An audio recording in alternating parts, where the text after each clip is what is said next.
হ্যাঁ, আমি যেখানে যাই আসলে সেখানে আমি ফুল সংগ্রহ করে থাকি। বিশেষ করে এত সুন্দর ফুল আমি আমার লাইফে কখনো দেখিনি। আমি প্রথমে এটা ফেক মনে করছি যে হয়তো আর্টিফিশিয়াল হবে। পরে দেখেছি যে না, মৌমাছি ঘুরপাক করে এখানে। এই যে মৌমাছিগুলা, এই যে মৌমাছিগুলা ঘুরপাক করে। তখন হচ্ছে যে না, এটা হচ্ছে রিয়েল। এত সুন্দর লুকস,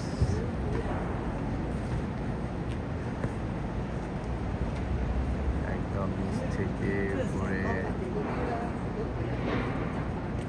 এরকম ফুল সত্যি আমি কখনো দেখিনি। এত সুন্দর, এত সুন্দর।